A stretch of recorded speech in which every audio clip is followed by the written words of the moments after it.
Corona virus खां बचाव लाइ हलंदड़ लॉकडाउन सबबि पोरित सख़्त परेशान आहिनि जेके इमदाद लाइ वाझाए रहिया आहिनि।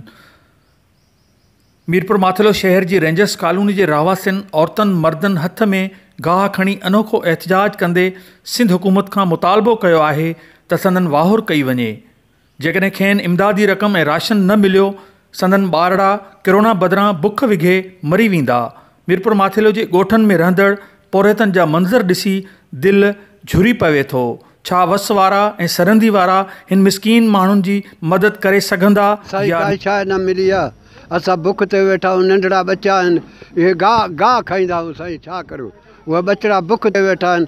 असांखे 15वां ॾींहुं आहे, अॼु असांखे अंदरि वाड़े छॾियो अथनि। मज़दूरी महिनत वारा उहे अंदरि वेठा आहिनि, वीचारा असांखे रेंजर्स हथो कुटे असांखे अंदरि करे छॾी दिया। तव्हां लाचार, जंघनि खां लाचार, अखियुनि खां लाचार साईं, असांखे कंहिं इमदाद न ॾिनो आहे। अॼु काउंसलर ॾे मां वियुमि, गुलशन ॾे मूंखे हथ बि न ॾिनई, मुटाए मूंखे मुकाई, मां तोखे छा ॾियां? से असांजे ॿारनि खे, असांजे पाड़े खे, रेंजर्स कॉलोनी खे का शइ न मिली आहे।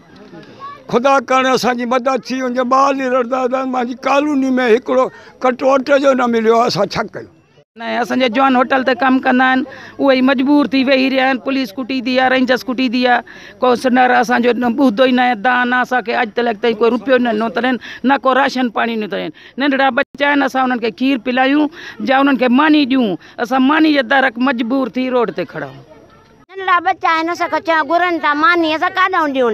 रोज़गार बंदि आहे, जे वारस थी वई आहे, कोई बि न निकिरे ॿाहिरि। जवाननि खे अंदरि बंदि कयो अथनि। असां ज़ईफ़ा वञूं था रोड ते, असांखे कुटे पुलिस डुकाए थी। रेंजर्स मानी बि न ॾे, न असांखे कुटे डुकाए थी। ॿार असां काॾो खाऊं? होटलनि ते मज़दूरी महिनत करण वारा उहे जॾहिं घर में वेठा आहिनि त असां बच्चनि खे खवायूं, असां पंहिंजे साह जी कयूं।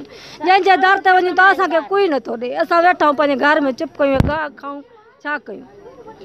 कोरोना वायरस खां बचाव लाइ लॉकडाउन वारनि हिन घड़ियुनि में इम्तिहान जा ॾींहं आहिनि त ॿिए तरफ़ वरी सिंध सरकार ऐं ज़िले इंतज़ामिया लाइ इहो सवाल कर खणी बीठल आहे त शहर भली बंदि कयो पर हिन मिसकीन माण्हुनि जे बचड़नि खे ख़ुदारा खाइण लाइ बि कुझु ॾियो। कैमरामैन शहज़ाद सां गॾु अशरफ बुखारी, सिंध TV न्यूज़, मीरपुर माथेलो।